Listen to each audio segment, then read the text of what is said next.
We are different from other nations. I know professors drive them crazy to say American exceptionalism. They hate that. The average length of a constitution in the history of the world is 17 years. This year, we're 232 years under the same constitution. So we are unique. We're the exception, not the rule.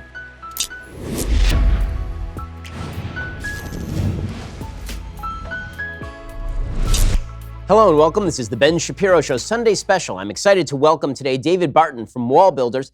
They focus on America's forgotten history and heroes. They emphasize the religious, moral, and constitutional heritage of our nation. We're going to get to all of it in just 1 second. But first, there's a widely held belief that procrastination is a bad thing, because most of the time it is, but life isn't so black and white. Sometimes procrastination can actually work in your favor. For example, let's say you need life insurance, but you've been putting it off because you were lazy. Well, congratulations, you've managed to procrastinate long enough for technology to make it really easy for you to get life insurance. Policy Genius is the easy way to shop for insurance online. In just 2 minutes, you can compare quotes from top insurers and find your best price. Once you apply, the Policy Genius team will handle all the paperwork and the red tape. No sales pressure, no hidden fees, just financial protection and peace of mind. And Policy Genius doesn't just make life insurance easy. They can also help you find the right home insurance, auto insurance, disability insurance. So, if you need life insurance, but you've been busy doing literally anything else, check out Policy Genius. It's the easy way to compare all the top insurers and find the best value for you. PolicyGenius.com. Nobody wants to shop for life insurance, which is why they made it easy for you. Be a responsible adult. Make sure you're not buried in a pauper's grave, and that if something bad should happen to you, your family is taken care of. It's part of being responsible. Go check them out at PolicyGenius.com. That's PolicyGenius.com. Well, David, thanks so much for joining the show. Really appreciate it. Great to be here, Ben. Thanks for having me. So for those who don't know, why don't you explain what WallBuilders is? WallBuilders is the name we take from the Bible book of Nehemiah. We like that story in the Bible. It is the story of rebuilding that which has been torn down. Nehemiah goes back, and it's the largest grassroots story in the Bible. And a project they thought would be impossible to achieve, they did in 52 days because everybody did something. I like the image that in rebuilding the walls, while you would normally want stonemasons, you had a guy and his daughters out there, you had apothecaries, you had jewelers, you had soldiers. Everybody did something. And so we look at America and say, you know, if everybody gets involved and does something, if they'll just rebuild as the priests did in Nehemiah, they only rebuilt their own home. The men of Tekoa built a long section, but the priests just did a little bit. Okay, if everybody does something, the whole thing goes back up in a remarkably short period of time. So that's the image we like as WallBuilders. Everybody doing something. You don't have to be qualified or you don't have to be a specialist. Just get involved and rebuild something that's been torn down. The morals, the faith, the character, education, politics, whatever it is, get in there and rebuild. Well, I want to get your take on educational policy in the United States, how that ought to change. But I want to start with, you brought some memorabilia with you. So WallBuilders is an organization that has one of the largest private collections of founding era memorabilia, documents, and other materials in the world. So before we get to you showing me some of this stuff, because it's really, really cool, you're showing some of this to me before we actually began filming this. How did you get into actually collecting all of this stuff? I got to go back in my story. I was a math and science guy, went to college on a math and science scholarship, became a teacher, and then became a school principal, and math and science was my deal. I did basketball and coaching and other things, but I wasn't at all a history guy. Didn't like history, didn't like it in high school, didn't like it in college, didn't like it any time. And yet, not liking history, I came across two really old documents that I had been taught about in school. And I'd been taught about those documents, but when I actually read them, they were totally opposite to what I'd been taught about in school. And so now I'm going, no, wait a minute. Here's what I learned, but I'm holding the actuals, and they're not the same. And that got me looking at others. And the more I looked into history, the more it was so different from what I'd been taught. And I really loved what I was finding. And so at that point, I did lots of public speaking, and we actually retired 6 vans at 300,000 miles on each van. We just drove all over the United States so many times, millions of miles. And as we would go through places, we would stop in towns at a thrift shop or Salvation Army or something. I remember walking into a store in Connecticut where as I walked in, I had to part the used dresses to go by, and there was used stoves over here and tricycles go over here. And in the back, I found a box of leather-bound books. And it turned out to be the library of one of the founding fathers. And people had his books, and they're selling them $5 a book back there. They didn't have a clue what they had.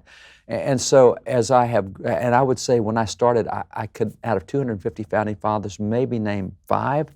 So I didn't know who most of them were. So I ended up buying a book from a guy named Hugh Williamson for $12. Well, he's one of the 39 guys who signed the Constitution, but nobody's ever heard of him today. So at that point in time, I was able to just buy lots of stuff and read it and go through all their writings. And just, this is amazing. It's not what I was taught. Now today it's a little different, because with internet, you can Google and say, oh, this guy was a signer of the Constitution, I'll raise the price on him.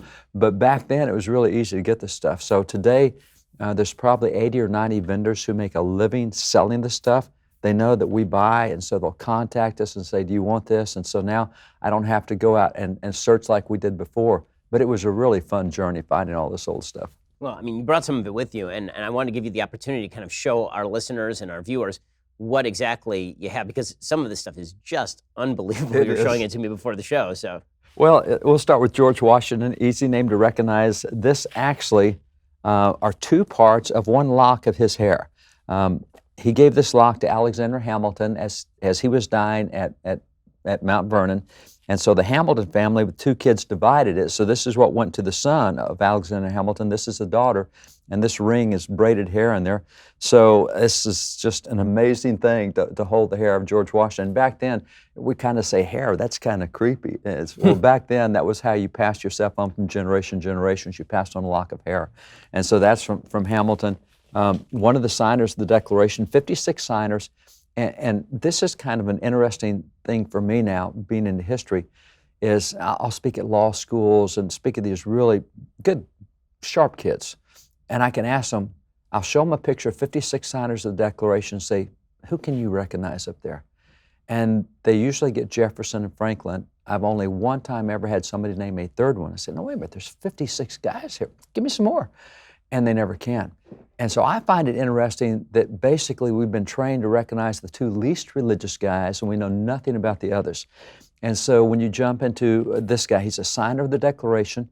His name is Francis Hopkinson. He designed the first American flag. George Washington made him one of our first federal judges. But he's a church music director and choir leader. And this is actually the first purely American hymn book. It's the first hymn book in America to ever have music in it. And what he did was set the 150 Psalms to music.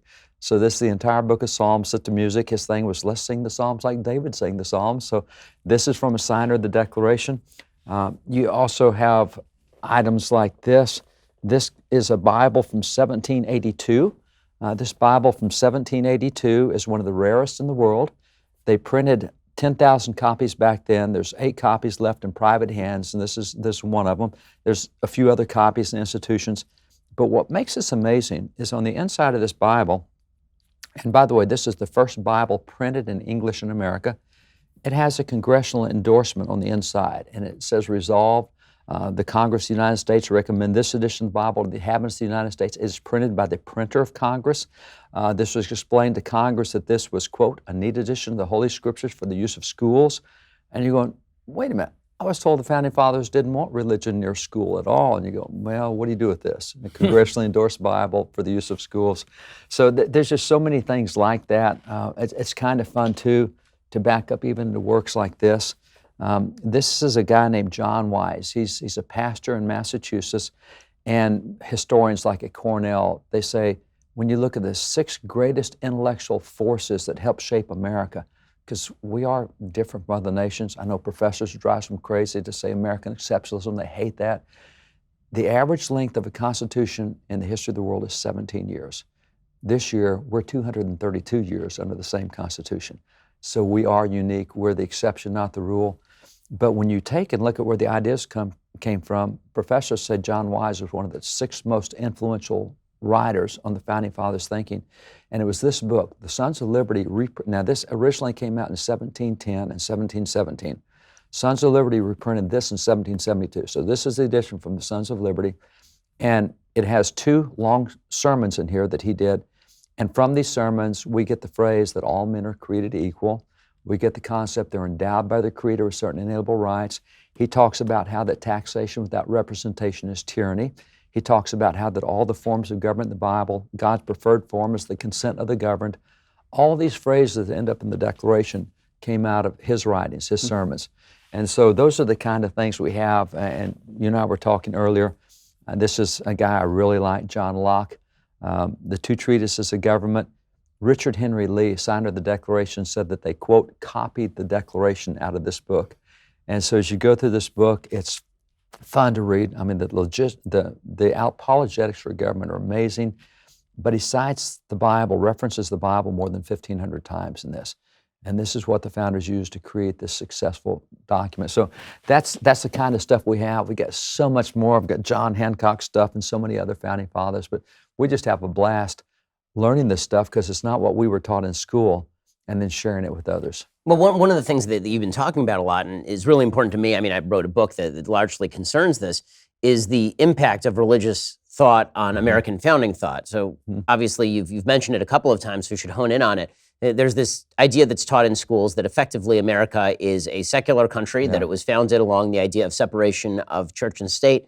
To this end, the First Amendment is often cited, the idea that you can't establish a religion, and then forgetting about the second half, which is that there's freedom of religion.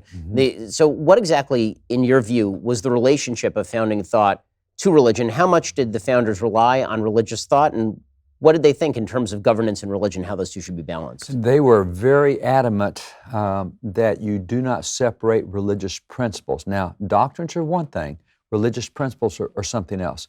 And so when they said there should be no establishment of religion, back then an establishment of religion was a state-established religion. They had no trouble with religion, they promoted it. The first federal law that was passed dealing with how you become a territory in the United States is called the Northwest Ordinance. George Washington signed that on August the 7th of 1789. That's how 32 states became states in the United States. And that law specifically says, Article 3, religion, morality, and knowledge being necessary to good government and the happiness of mankind, schools and means of education shall forever be encouraged. So to this day, if you look in constitutions like the current North Carolina Constitution, you look in Iowa, Kansas, etc., it says forever in the public schools of this state, religion and morality would be taught as well as knowledge. So they saw that as a mandate that you can't be part of America if your schools don't promote religion and morality. Now, which particular denomination? No, we're not doing that.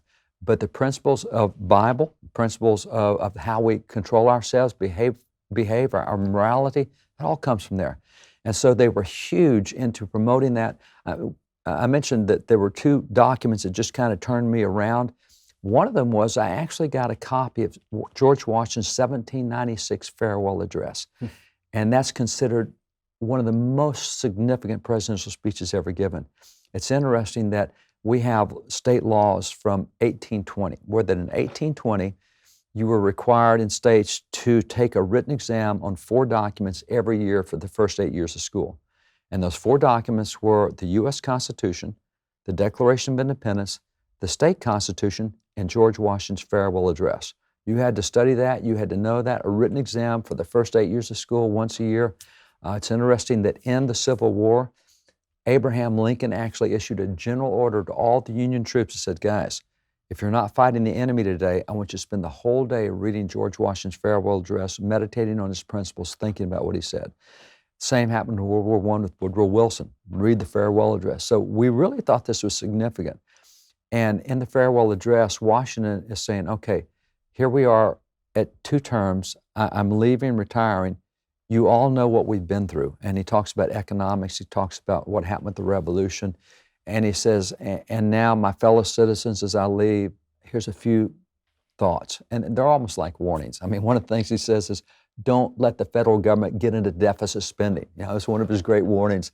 He talks about avoiding foreign entanglements. You know, try to keep sovereignty here and don't get tied in foreign wars. And so all this wise stuff, but what he says of all the habits and dispositions that lead to political prosperity, religion and morality are indispensable supports. He said, in vain would that man claim the tribute of patriotism who should labor to subvert these great pillars. So he goes out saying, guys, anybody that tries to separate religion and morality from public life, from politics, they're not patriots. They're trying to destroy the nation. Now that's a big litmus test. And I was told that Washington was a great deist, that he was not a faith guy. And here he's saying, guys, if anybody tries to take faith out of the public square, they're not a patriot. I'm going, oh my gosh, that's not what I was taught. And so when I read his farewell address, it really got me thinking, what else did I get taught right? And so separation of church and state is one of those phrases that the way we use it today, probably the best way to explain it, The phrase did not originate with Jefferson. It originated back in the 14 and 1500s. John Greenwood, a pastor in Great Britain, is probably the first guy credited with saying it back in the 1500s. And so they wrote about it for hundreds of years before Jefferson picked it up. So he was repeating what historical writers had said. But even in Jefferson's letter, which he wrote on January the 1st, 1802, that's the famous letter the courts quote today on separation of church and state. That letter is 233 words long. It's 3 paragraphs.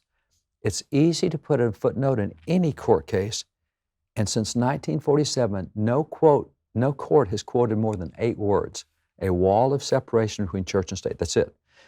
Every court that used it before 47 quoted the whole letter, like Reynolds versus United States in 1878. And every time they quoted the whole letter of Jefferson, they said, look, based on what Jefferson said, separation of church and state means you can't stop a public religious activity. And so we always kept religion in public life using the separation phrase until a case in 47 called Jefferson versus Board of Education. And the court said, oh, look what Jefferson said, separation, we can't have any religion in life. No, read the whole, there's a reason they don't put the whole letter in there. When you read the whole letter, it's obvious what Jefferson said, because you had a group in Connecticut saying, we're afraid the government's going to shut down our religious activities and expression. He said, no, there's a wall of separation between church and state. They will not stop your religious activities. That's not what we get today. So that's the kind of stuff that really started turning me over and saying, I wasn't taught this. I got a whole different line, even on separation of church and state. And so if you go back and look at what Jefferson did, oh my gosh, Jefferson started church in the U.S. Capitol building. Every week we had church in the Capitol. By 1857, the largest church, Protestant church in the United States, met in the Capitol every week. Jefferson started that. He invited preachers to preach at that church.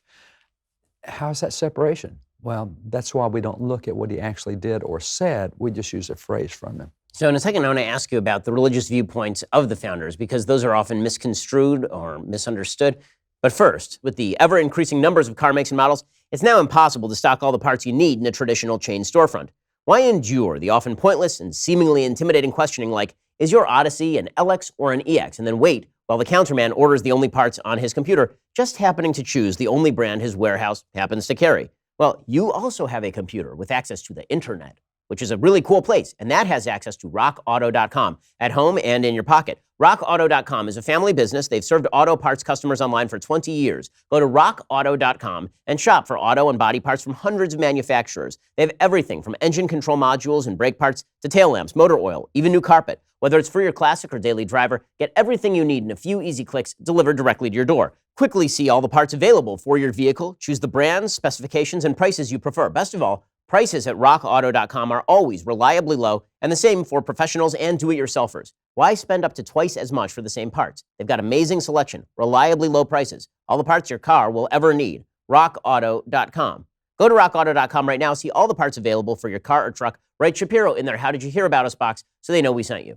Okay, so let's talk about the religious perspective of the founders. So the typical narrative goes in public education. I was in public school, and I went to public school for college as well. The typical historians tend to say that the founders were basically deists, that they believed in the clockwork universe maker. He set the universe in motion, and then through natural law discoveries, we came up with all of these wonderful ideas. But the Bible is really sort of a secondary afterthought, that these were all deists. They may have been sort of a root level theist belief system that they believed in, but when it came to the Bible, they didn't take it literally, they didn't take it seriously. What do you make of that characterization of the founders? Characterization is the right word, and it's based on the fact that we really don't know them or who they are. We actually reprinted an old 1848 public school textbook that we used for generations. In public schools, we studied all 56 signers of the Declaration. We knew who they were, their names, their character, their sacrifices. We knew their faith, their family. We knew all about them. Today, we know a small handful. I was recently with an academic at Notre Dame, and he jumped me and said, you overstate the faith of the Founding Fathers. They were largely deists. I said, okay, here's the deal. You name a deist, you name what you call a deist founding father, and for every one you name, I'll name 5 overt ones that today would probably be considered evangelicals in religious terms. So you name one, I'll name 5. Let's see who runs out first. Well, he got through 3 or 4 and kind of ran out. I'm still going over here on the other side. And the problem is we take the least and we make that into the rule. And the rule is that, for example, the 56 signers of the Declaration, 29 of them graduated from schools that in their day were considered Bible schools or seminaries. Now, you're going to have a hard time convincing me that a deist is going to attend a Bible school or a seminary, a place that trained ministers, and they were largely Christians. So that's their faith. We see it in evidence in their writings, which is why we collect so much. Just an easy one is to take somebody like a John Hancock. This is an original proclamation from John Hancock, and this is for the state of Massachusetts. And by the way, he's calling them to a day of public fasting, humiliation, and prayer, which is fairly serious. That's kind of serious on your faith. But you find throughout that he is very open. As a Christian, he talks about Jesus Christ and Savior, etc. 22 times he called the state of Massachusetts to prayer like this. You find that by the time you get to 1815, there had been 1,400 government-issued calls to prayer in America, largely by founding fathers. So if they're deists, why do they have you praying? And why are they calling you to prayer with what might be considered evangelical language? He would alternate oftentimes with Thanksgiving and fasting. This is one of Hancock's Thanksgiving proclamations. This is when we found out Benedict Arnold was trying to kill George Washington. And it's actually an amazing story. And he says, wow, the fingerprints of God in this are such to know that this was a God thing, because the way it came about, they should never have discovered the treason. It should never have been discovered. It was too well laid plan. So for people who don't know that story, maybe you can tell the story. Yeah, the story is really kind of interesting because Benedict Arnold had an ego, and his ego didn't get matched in the American Army because he thought he should have been promoted much faster. And he wasn't being recognized and wasn't being promoted. So he starts saying, well, the British will respect me. They'll honor me. I can get a promotion through them. And so he starts working with the British. He's in charge of West Point. And by the way, the biggest statue you find when you go to the battlefield is Saratoga, which is the first major victory in the American Revolution. Massive statue of Benedict Arnold, because he was the hero. He was an American general. He was courageous, but he just didn't think he got enough respect. And so because of that ego kind of thing, he turns to the British, and so he works with them. And because he's an American general that's so good, he has West Point. All of West Point is under his control. And so he makes this plan to give West Point to the British, and he's going to have them there at the time that George Washington arrives so they can kill Washington or capture Washington and everything right there. So what happens is a British officer, John Andre, is going back and forth with Benedict Arnold, and so they make the plans, they lay it out. Andre actually takes the plans, folds them up, puts them in the bottom of his shoe to hide in case anybody stops and they won't find it. And he gets into what is considered to be a safe part of New York. It is run by the British. All the loyalists are there. He's out of the American part of New York. He's back in the British part of New York. And he runs up on 3 guys and starts talking to them. And these guys, they're British guys. I can tell them what's going on. He starts sharing more information than he should have. Turned out they weren't British guys. They were 3 American militiamen who had just escaped from a British prison. And so here's 3 Americans who shouldn't even be in this area. They were prisoners. They got free. And now as Arnold starts becoming a little too open with them, they start getting a little curious, and they start thinking, this doesn't smell right. And so they actually grab him and take him to an American post, which wasn't supposed to be in that area at all. So everything was improbable all the way through. They searched, didn't find anything, and they said, let's search again. And for some reason, checked the bottom of his shoe, found the papers. So everything was, it was just too many coincidences. Is that what they saw? This is too providential, too much God here. And so that's why Hancock called for that time of Thanksgiving. And it's interesting, another part of American history that I think we do a very poor job with today is when you look at American history, it is largely white and Protestant. For example, we never talk about the Jewish founding fathers, or particularly about Jewish cooperation back then. The fact that President John Adams, President John Quincy Adams, both called for the reestablishment of Israel as an independent nation back in that day. I mean, nobody knows that. And then you start talking about what the founding women did, and how that wives like Elizabeth Lewis, the wife of Francis Lewis, signed the Declaration, was a prisoner of war for what she did for the revolution, actually died as a result of it. And so there were 3 women who were prisoners of war. I mean, just what the women did is unbelievable. And then you throw in, for example, what blacks did in the revolution. We think of the revolution as a bunch of white guys. No, there were so many black founding fathers, if I can call them that. And one of the best stories deals with Benedict Arnold. Because Benedict Arnold, once they discover the treason, he jumps over to the British side quick to get out of town before he gets executed for treason. And so he's now British side. They make him a general.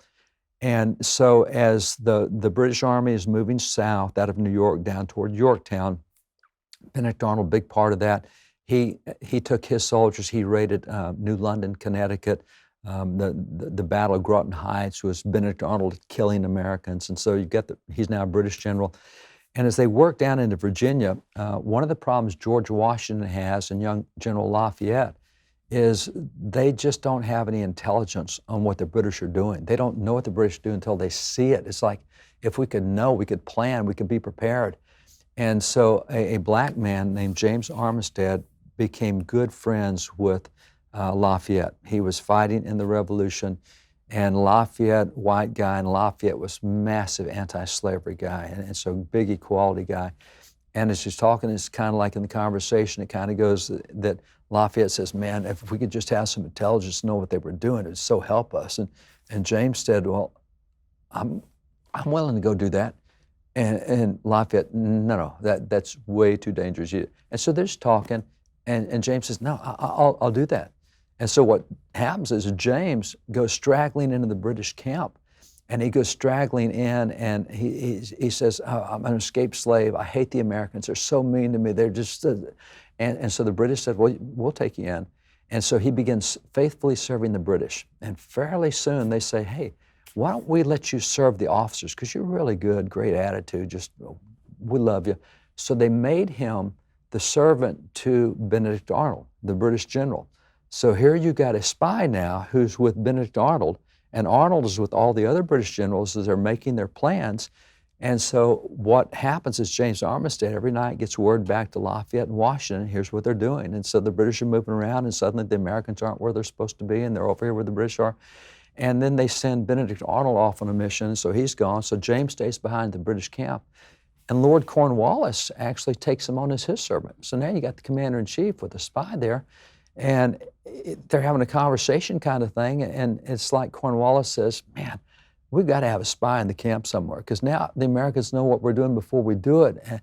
And James, I know it's going to be really hard, but you've been so good to us. I know you're going to hate this idea, but would you go back and be a spy for us against the Americans? And say, oh, no, don't make me go back to the Americans. So he becomes the first double spy in American history, and because of his intelligence is why we're able to trap Cornwallis out in Yorktown in the American Revolution.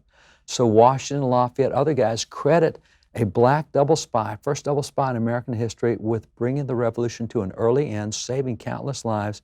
Who's ever heard of James Armistead? You know, who's ever heard of a guy like, you have a guy, Prince Sisson, one of the first SEAL team members ever, black guy. What a remarkable mission they had in Newport in capturing a British general. And just, it's the stuff of Hollywood movies. And there's so many black folks. Most people in Indiana have no idea that they're named the Hoosier State, named after a black preacher named Harry Hoosier, who converted so many people that moved into Indiana that was known as the Hoosier State after a black guy in the American founding. So you have all these black soldiers we know nothing about. What we do today is we show the bad and the ugly about America, but not much of the good. And so if we can show slavery, which is a Southern view, we'll do that. But we're not going to point out that there was never a time in Massachusetts when blacks could not vote, that we had blacks elected to office in America in 1768. Wentworth Cheswell, re-elected for 49 years, held 8 different political positions. He was kind of like the black Paul Revere, rode New England, warning people about the British coming. We don't hear these guys. And so that's one of the things that I think we really do wrong on history today, is we know so little about it and we characterize so much, and the characterization is not accurate. All this goes back to your simple question of the faith of the founders. We characterize them as deists. Well, we choose 2 or 3 or 4, and even they're not deists. I mean, you can choose Franklin. Franklin, early in his writing, said, I'm a deist. But then George Whitefield comes to America. He gets involved with George Whitefield, actually builds a place on his house for Whitefield to stay. And after Whitefield's been there, Franklin's life goes in a different direction. And he is such a faith guy for the rest of his life. But people point to that one letter he wrote when he was 20-something, where he called himself a deist, and they don't look at the change that happened in his later life. So even the guys we call deists, George Washington, I mean, the guys who knew him best, Jared Sparks did the first edition of Washington's writings. He actually interviewed all the people who were with Washington, a lot of the people, I can't say all, but key people. He even interviewed his own family. And they said, you might as well question Washington's patriotism as question his Christianity. I mean, everybody in the day said, no way is he a deist. So we've got his records, we've got his writings, but today we call him a deist. And it just doesn't line up historically. And that's why we like original documents and going back. And by the way, Ben, I got to say, I so appreciate you for your faith, your stand for faith. I appreciate you for your love for truth, that you keep going back to truth and you don't care if it offends both sides or either side, and your courage in doing that. And that love of truth, I mean, when you get back to the actual documents, you get such a different narrative of America than what we see today. So I want to ask you about one specific founding father, and the one that people always cite is the key deist, Jefferson, who writes the Jefferson Bible, goes through, removes all of the sections that he finds troublesome, particularly the sections relating to miracles. How should we view Jefferson's faith? Because he wrote the Declaration of Independence and obviously becomes president, and the Declaration of Independence is seen as, in many ways, even more foundational to the country than the Constitution. Lincoln obviously thought that you could only read the two in tandem, and it was for that reason that the Civil War was worthwhile and moral. So looking at Jefferson's faith, how should we adjudicate where Jefferson was in terms of his belief in God? Was he just a pure deist? No, not at all. As a matter of fact, and let me hit real quick on what you said, Declaration and Constitution. You cannot separate the two. The Founding Fathers said you couldn't. They specifically said that. In the U.S. Code annotated today, the two documents you cannot violate with any law are the Declaration and the Constitution. So modern stuff, we separated that because the Declaration has so much faith in it, the Constitution doesn't. The Constitution has a lot of faith, and I could easily point that out, but people think it doesn't. So in their minds, they separate the religious from the secular. And it is striking that the Constitution, Article 7, dates itself to the Declaration. It goes, every federal law signed President Trump, what he signed last week, doesn't go to the Constitution, it goes to the Declaration. So we've never separated those two till modern culture wanted to kind of secularize it. Going back to Jefferson, when people ask me about the Jefferson Bible, that question, I get, well, he cut out all the things he disagreed with. And then I started asking them questions. I said, okay, which Jefferson Bible are you talking about? What do you mean, the Jefferson Bible? Yeah, which one? You're talking about the 1804 or the 1821? There were two? Yeah, well, if they don't know there's two, I know they don't know what they're talking about. Then I ask, well, have you ever read either one of them? Well, no. Well, then how do you know he cut out the miraculous, supernatural? That's what everybody says. Right. So go back and read it. So if we go back to the 1804 version, he's in the White House, he's president, he takes two Bibles, he cuts out sections in the Bible, pastes them all together. Now, that's the first Jefferson Bible. And he did that largely, he had been given a friend, Peace, a guy named Peace gave him a sermon from a guy in Scotland named Bennett. And the guy in Scotland said, look, if you want to reach Native Americans with Christianity, do not give them a Bible. Because if you do, they might read the genealogies. They might read, and that's not what you want. He said, what you need to do is take the teachings of Jesus and give them the teachings of Jesus. Don't give them the whole Bible. And Jefferson, great idea. So what Jefferson cut out was what in Christian terms would be called the red letters of the Bible. So cut out the words of Jesus, pasted them all end to end. If you read that, you find Jesus healing the sick and raising the dead and casting out devils and all the miracles that are there. It's there. And so, okay, what happened to all this supernatural stuff that you said he cut out? Because it's there. And by the way, he did that. He gave that to some missionary friends. He was really close with Native Americans. He was really into wanting to share the Bible with them. And so he gave that to some missionary friends, said, this is much cheaper to print than the whole Bible. These are the teachings of Jesus. And instead of going through 4 teachings and 4 Gospels, it's got the teaching one time, so you don't read it 4 times. So it's what's often called a synoptic Bible. It is just a linear Bible on the teachings.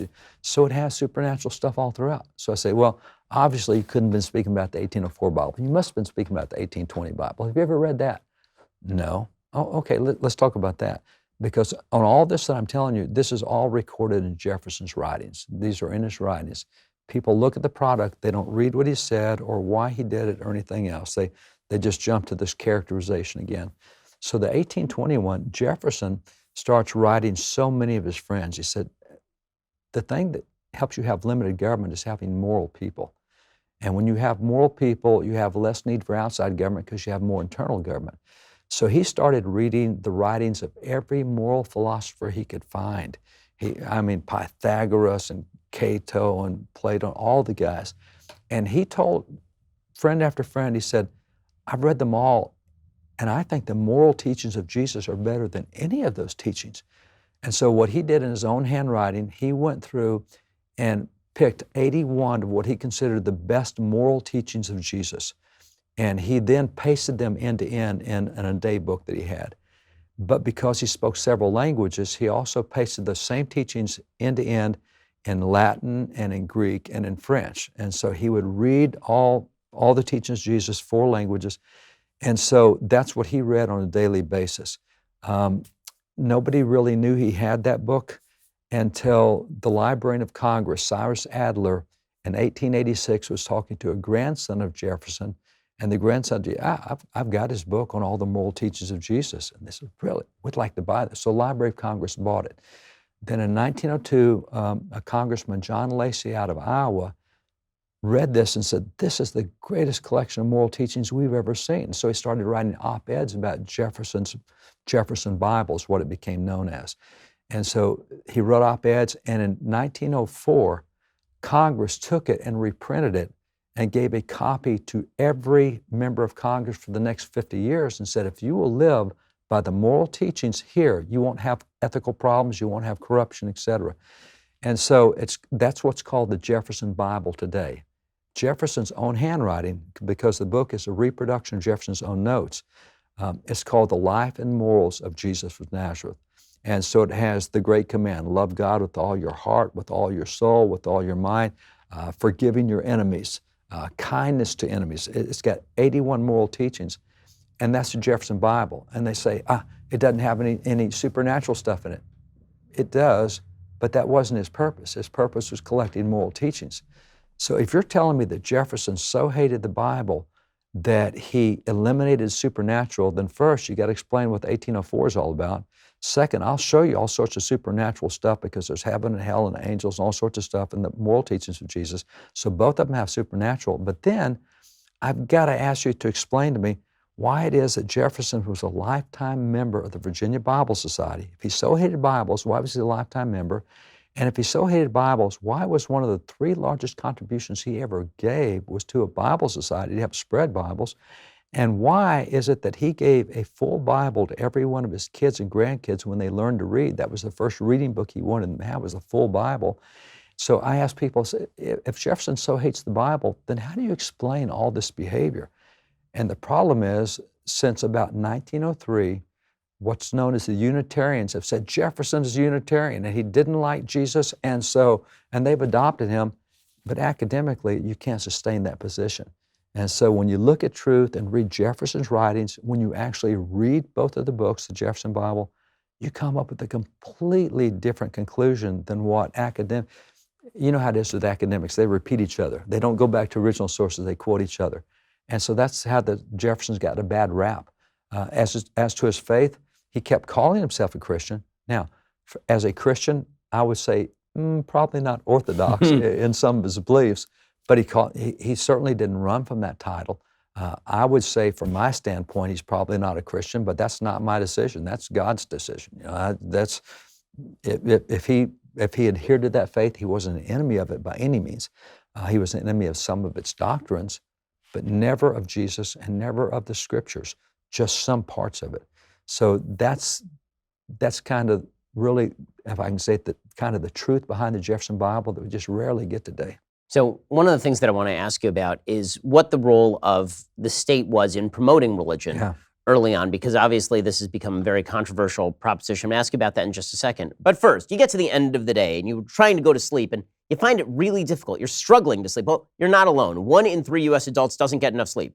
I am one of these people. If you're not sleeping enough, it can affect your cognitive functions during the day, like learning, problem solving, decision making. That's why we're partnering with Calm, the #1 app for sleep. Sleep deficiency does serious damage, not just to your brain, but to your body as well. The sleepless are more prone to accidents, weight gain, depression. With Calm, you'll discover a whole library of programs designed to help you get the sleep your brain and body need, like soundscapes and over 100 sleep stories narrated by soothing voices like Jerome Flynn from Game of Thrones and Stephen Fry. So, if you want to seize the day, sleep the night with the help of Calm. Right now, my listeners, Ben Shapiro listeners, get 25% off a Calm premium subscription at calm.com/Ben. That's CALM.com/Ben. 40 million people have downloaded Calm. Find out why at calm.com/Ben. By the way, it doesn't just work on adults. It also works on children. They've got these sleep stories, puts your kids right out. Go check them out right now at calm.com/Ben. That's CALM.com/Ben. Okay, so let's talk about, there's kind of a rich debate that's broken out in modern times right now, and it has a lot of historical antecedents, obviously, and that is, what is the role of government in promoting or not promoting religious institutions? So this debate is, I think, quite fascinating because it pits a lot of conservatives against each other. You have folks who consider themselves classically liberal.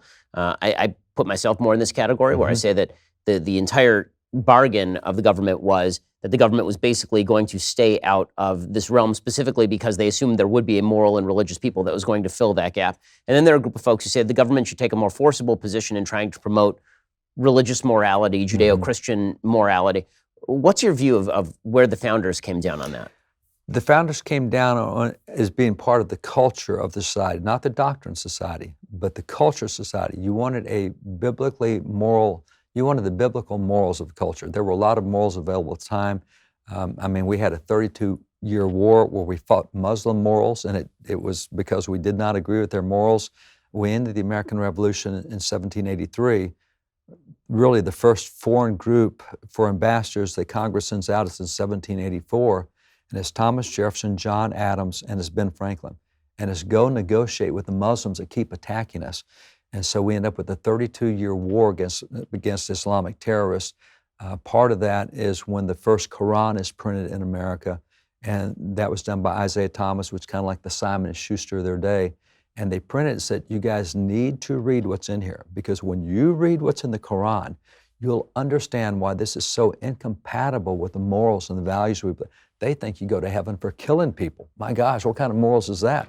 And that's actually what Jefferson wrote in a letter to the State Department in 1786. He said, we finally asked this Muslim ambassador, we've done nothing to you as Muslim. Why do you keep attacking us? Why do you keep hitting our ships and killing our guys and enslaving? And he said, because that's how we go to heaven. And Jefferson's like, no way. And so that's when Jefferson went and bought a Quran for the first time and read it. 2-volume set he got in London, a 1764 edition, read it. That helped him then know how to fight them in subsequent years when he sent the Army and Navy to Tripoli, from the halls of Montezuma, shores of Tripoli, at the Marine Corps hymn. So there were morals that were incompatible with what we believed were constitutional freedoms.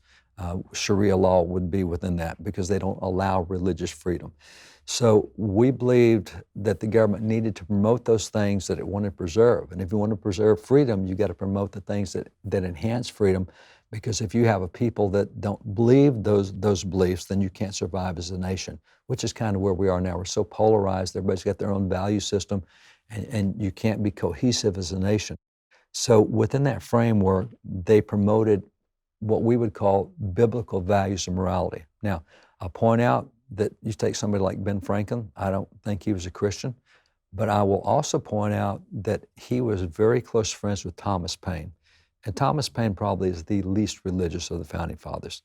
So, but even at that, Paine is not he's not anti-religious in the way he's presented today. We actually have a 6-page letter from Thomas Paine where that he is defending himself from the attacks made on him by other Founding Fathers.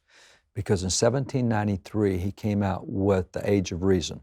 And the Age of Reason attacked Judaism, it attacked Christianity, attacked Old Testament, New Testament, went after all of it, but it was pro-God. And so when the Founding Fathers saw that, they attacked him. Patrick Henry wrote a whole book against him.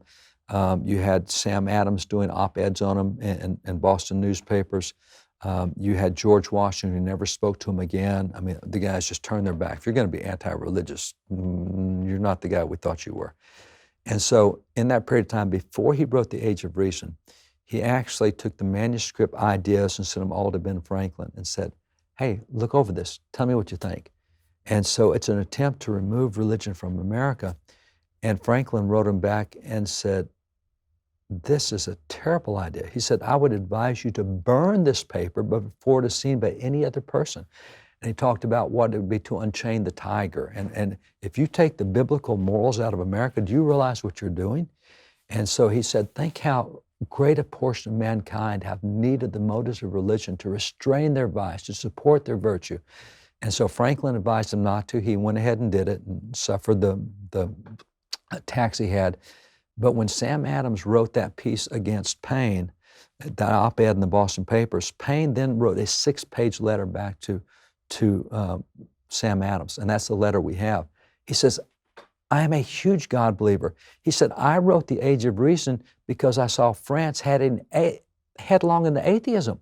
He said, atheism will destroy any nation. I'm trying to tell them they need God. Now, I don't believe in Christianity, I don't believe in Judaism, but you need God. And so even the least religious founding father, Thomas Paine, is trying to keep God at the center of the nation because being God conscious is a restraint on your behavior. Scriptures are pretty clear for faith people that if you stop thinking about God, your behavior changes really quick. And so we do things to help us remember to think about God. The way we treat one another is different when we think about God, accounting to Him. So that's where the founding fathers were. I mentioned there were 2 documents that really kind of flipped me. One was Washington's farewell address, where he's clearly saying, if you want political prosperity, don't secularize the country, don't secularize the nation, don't take religion out. The second thing that hit me was I found an 1844 U.S. Supreme Court case that was a unanimous decision. And in that case, the court, now, in my life, I've been involved with 8 cases at the U.S. Supreme Court that have dealt with religious expression, some way, shape, fashion, or form.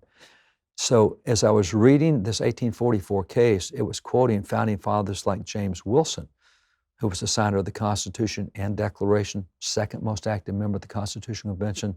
He is an original justice on the Supreme Court, started the first law school. I mean, a big guy.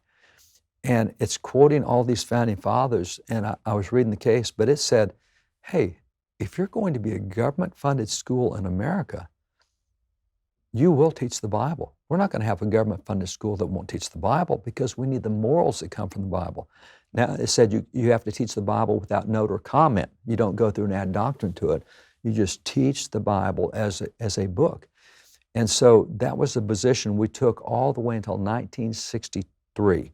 That position changed in 63. We're in 62 first in Ingle Vitale, then 63 in Abney Murray Corlett. The court said, hey, we think what we've been doing for 340 years is wrong. No more voluntary prayer, no more Bible reading, that's all going. And it's significant to me that in those cases, the court said what we're doing is without historical or legal precedent. It's never before done in American history. So literally in our collection of stuff, we have lots of educational documents. We have a big section on education, textbooks on whether it's geography or math or English. One of the textbooks you find across all generations is Bible, all the way in education until 63. So we taught that. We thought the morals were good. You don't have to be a Christian, Jew. You don't have to be a religious person. But if you behave by those morals, we have a self-governed nation. Less government needed, limited government. So that was really the view they saw. They did not want the government promoting religions or promoting religious doctrines or penalizing people for not having the right doctrine. But they did want to promote religion and morality, but not all religion, not all morality. Biblical morality is what they were after. And so they did make that distinction, like with Muslims and others, although Muslims were always welcome to come to America. We never kept that. But we did say, but realize when you get here, the moral standards we use are these Judeo-Christian moral standards. So in a second, I want to ask you about that, because there is a question that I've been asked, as I say, in my new book, I write a fair bit about this. And one of the questions that I'm often asked is, well, it's true that there was a lot of Christian talk at the time of the founding. It's true that people were studying the Bible, but that's because, that's just what everybody did at the time. Was this really, key to the philosophy of the founding? Is there any real connection between the Bible and the philosophy of the founding? I'm going to ask you that question in just one second. First, as you know from watching the news, the big tech companies, they're all looking for your data. Why? Because they make gobs and gobs of cash because you and I are giving them all of that data for free. Well, if you want to keep giving them your data, go right ahead. But you should know that you too can be earning money off your own data with Big Token. Here's how it works. First, you download the app and you sign up for a free Big Token account. Next, you complete actions to earn points. Actions include answering surveys, checking into locations, connecting your social accounts, and more. Then you can redeem those points for rewards like cash and gift cards. You can even donate your earnings to charity if you're that kind of person. You choose what data you share with Big Token, and then you get paid for it. Your data is always secure in Big Token. The best part? You get paid. If you want to start earning money for your data, go to the App Store or Google Play, search for Big Token. That's BIGTOKEN. That's one word. Download the app, sign up. Make sure you use my referral code, Ben Shapiro. Again, search Big Token in the App Store or Google Play. Download the app, use my referral code, Ben Shapiro, to sign up. Claim your data, get paid. There's no reason everybody else should make money off your data. Use your own data and get paid at Big Token and use referral code, Ben Shapiro, to sign up. Alrighty, so the question that I was posing before the break is that when folks talk about sort of the connection between founding philosophy and Judeo-Christian morality, there's this attempt by some folks to basically say, well, sure, all these people read the Bible, and sure, they refer to the Bible, but that's just because this is what the culture was. I mean, what else would they be? It wasn't like there was a thriving atheistic community in 1760 in the same way that there is in, say, 1960. So is this really more of it just sort of happened here and everybody happened to be Christian and believe in Judeo-Christian values, or was there some deep philosophical connection between Judeo-Christian values and the American founding? I'm going to back into the answer to that question a couple of ways. One is, for all the collection that we have of founding documents, we have more than 120,000 originals or copies of original founding documents from before 1812. So I have so many of the handwritten documents of these guys. And having read thousands and thousands and thousands of their letters and their works, etc., and having myself studied the Bible for a long time. As a kid, I grew up, and I believe that you need to read the scriptures kind of like from cover to cover every year. You go through it. And so, therefore, I'm very familiar with biblical rhetoric and language. And as I'd read the founders' writings, I kept seeing these Bible verses all throughout their writings. And so what happened was, a few years ago, a publishing company came to me and said, hey, would you do a commentary on the Bible? I said, no, you don't need my opinions, but I know somebody who can comment on the Bible. And so what we did was we took the letters of the founding fathers, and when they would cite a specific Bible verse for why they did something, we'd let that be the commentary in that part of the Bible. So it resulted in what we call the Founders' Bible. It's them commenting on the Bible. But as an example, Jeremiah 17:9, John Adams has 3 letters saying that the principle in Jeremiah 17:9 is why we did separation of powers. Now, others had talked about separation of powers, Montesquieu in France and the Spirit of Laws. Nobody had done separation of powers the way we did until America. And John Adams said, we got that out of Jeremiah 17:9. And by the way, Jeremiah 17:9 says, the heart is desperately wicked. Who can know it? How do you get separation of powers? And their thing is, look, human tendency is to be bad-hearted unless you have a religious influence to make you better. And so they said, that's the history of mankind. I mean, you have 3 branches of government in Great Britain, but when the king is bad, the judiciary is bad, and the parliament's bad.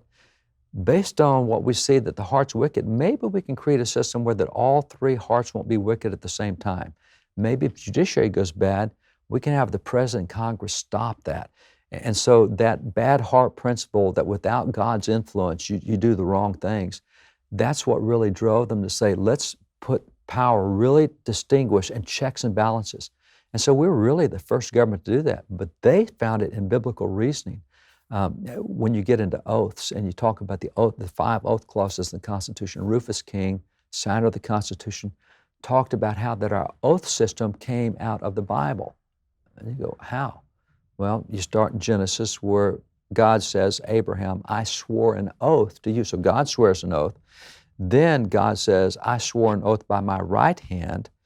And then you go through and you find 4 things that we do in the oath today. Matter of fact, we're told in Deuteronomy, swear oaths in His name, which is why we say, so help me God. So everything we do in the oath, Founding Father Rufus King said, we do the oaths the way we do in America because of what the Bible teaches. And so what we found was it's not just philosophical part of the culture. We find them saying this Bible verse, for example, a guy named James Kent, who's called a father of American jurisprudence, he said, when we created our judicial system here, he's one of the 2 guys responsible for our judicial system. He said, we set it up where we have circuit court judges. U.S. Supreme Court today, back in that day, they got on a horse and they actually all rode a circuit. Today, they're over the 9th Circuit or whatever. But James Kent said, we got that out of 1 Samuel 7, where it says Samuel judged Israel, and he rode the circuit from Gilgal to Mizpah. The judges were going out among the people and traveling, and that's why they set up a circuit court that would travel. So when I found all of those verses that are specific, they're not just generic tone, tone verses. These are specific applications. They got me really intrigued, but then I think what really may be the best answer to your question is this book. It's called The Origins of American Constitutionalism. This is done by professors at University of Houston, poli-sci professors, and it's published by LSU Press. And these guys said, when you look at the American documents, we're different from every other nation. We have ideas that other nations never implemented. Where our founders get those ideas? And they said, we think that if we can go back and read what they wrote and see who they quoted, we'll know where they got their ideas. So they collected 15,000 representative writings out of the founding era. They went through all 15,000. They found 3,154 direct quotes. It took them 10 years to document every quote back to its original source. At the end of 10 years, they said, we now know where the founders got their ideas. So the number 1 most cited individual, and when you've got 6,000 years of writings and you've got tens of thousands of nations have come and gone, you got a lot of people you can choose from. They said the number 1 most cited individual was Charles Montesquieu, Baron Montesquieu out of France, The Spirit of the Law, 1750, 8.3%. That's a lot for one guy when you got thousands of guys to choose from. Number 2 was William Blackstone, his 4-volume commentary on the laws, commentary on the laws. That was number 2 at 7.9%. Number 3 was John Locke at 2.9%, particularly this book by Locke, The 2 Treatises of Government. Those were the type-cited individuals. But what they found that was really kind of shocking was the single most cited source in the American founding was the Bible, 34%. That's 4 times more than Locke. That's 12 times more than Locke, 4 times more than Montesquieu, 4 times more than Blackstone, the Bible. And then they said which Bible verses were quoted most often, which books, and Deuteronomy was the number 1 most quoted book, where that Israel is building its nation, Moses is setting up the nation, and then Isaiah was next most quoted. And so, even the secular academics have documented that the Bible was the primary source in the ideas that shaped the American founding. So it's not like it's in the atmosphere and it's in the culture. These guys really did think according to specific Bible verses, they applied them. And so between that and the Founders' Bible, it's pretty compelling that it was just not the atmosphere of the culture, it was the thinking that went behind it. So another question that I'm asked a lot, specifically in this context, is, great, so the Bible is instrumental in the American founding. The Bible is also used for nefarious purposes, people quoting the Bible in order to justify slavery for centuries. So how do you answer the accusation, effectively, the Bible can be used for any variety of reasons, and some of those reasons have been quite awful over time? The way I answer is with the concept of original intent. Because when you look at original intent, when you take a clause out of the Constitution, you can make it say something it was never designed to say. For example, we say federal judges have lifetime appointments. Well, the guys who wrote the Constitution says we definitely don't want lifetime appointments for judges. That crusade started in 1765 with Sam Adams, who said the 2 biggest problems we got with British judges is they have lifetime appointments, they're not accountable. If we ever get to do a government, we'll never have lifetime appointments. So, and the Constitution actually says good behavior. Judges can serve for the duration of good behavior. What's good behavior? Look at the first 6 judges. They took off the court in their lifetime. You took judges off the court. One guy cussed in the courtroom. They said, that's bad behavior for a federal judge. You're gone. So there were no lifetime appointments. Now we take that clause and say you have lifetime appointments. That's not original intent. Well, you can take Bible verses and make them look like they're pro-slavery.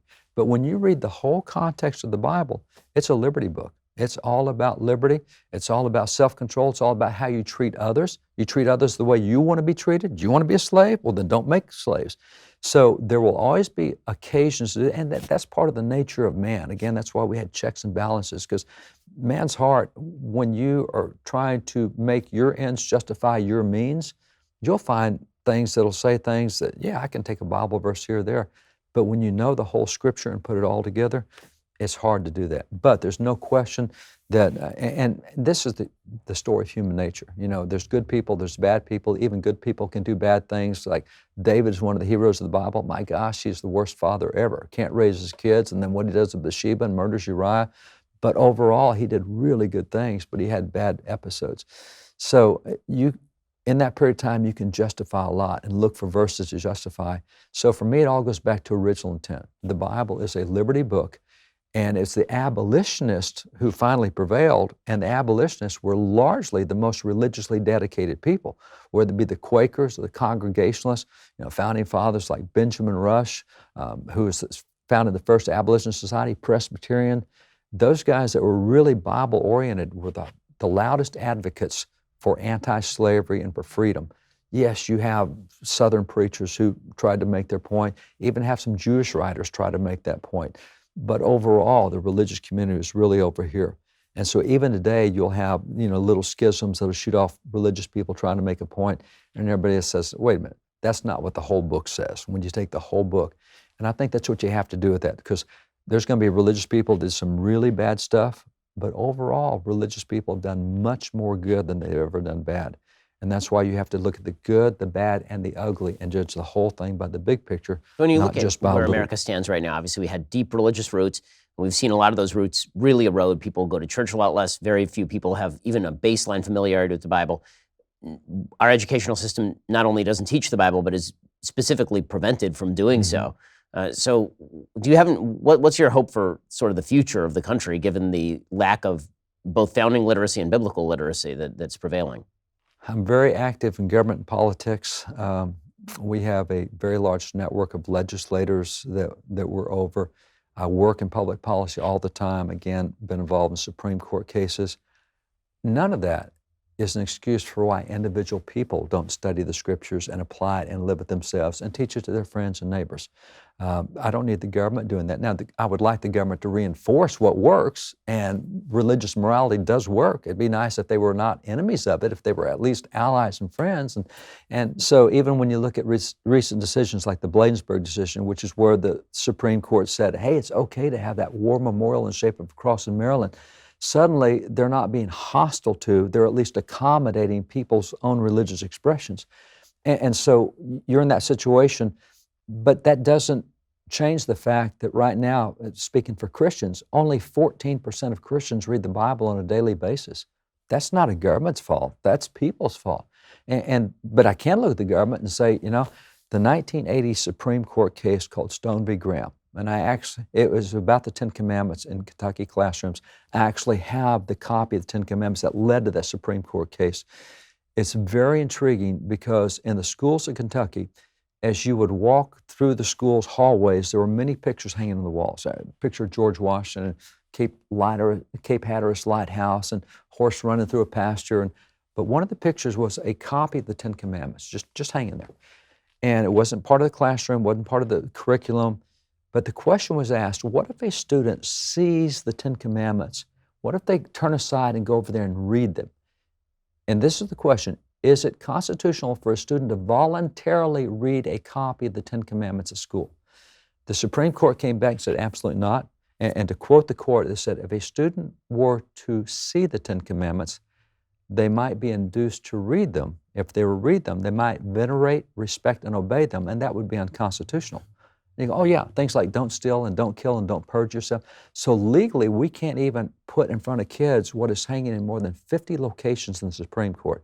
U.S. Supreme Court has more than 50 depictions of the Ten Commandments in it. Some are in stone, some are on the wall that separates the Supreme Court bench, the justices from the Supreme Court attorneys. There's lattice work there, bronze lattice work, 10 Commandments on every medallion cross. So you're not letting kids see the basis of our legal code. It's easier to find the Ten Commandments in a government building, it was in a government building, then a place of worship. And now you can't even do that. So, I mean, if the government were at least not hostile, it would be helpful. But now they're saying, you can't even let kids know what the Ten Commandments are. Think how good Chicago would be if they at least knew the Ten Commandments and stopped killing each other at the rate of one every 8 hours or whatever it is. You know, things like don't steal and don't get, those are good, wholesome things. So I can look and say, I think the government's had a role in creating an environment that's very hostile to religion. We have facilitated what legally we call the dissenter's veto. If somebody objects to everybody else sharing their faith, we're going to make everybody else stop so this guy won't object. Nonsense. You don't let one person veto everyone else. And so that's starting to change with the new justices, new courts. We're starting to win some things we haven't won in 50, 60 years.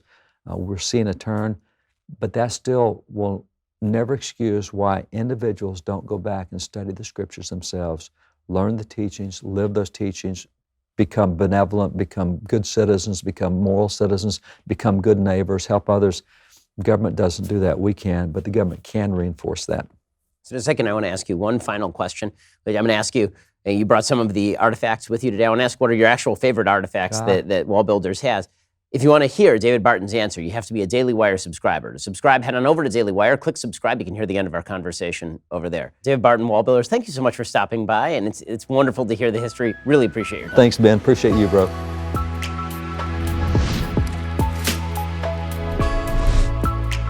The Ben Shapiro Show Sunday Special is produced by Jonathan Hay. Executive producer, Jeremy Boring. Associate producer, Mathis Glover. Edited by Donovan Fowler. Audio is mixed by Mike Coromina. Hair and makeup is by Jesua Olvera. Title graphics by Cynthia Angulo. The Ben Shapiro Show Sunday Special is a Daily Wire production. Copyright Daily Wire 2019.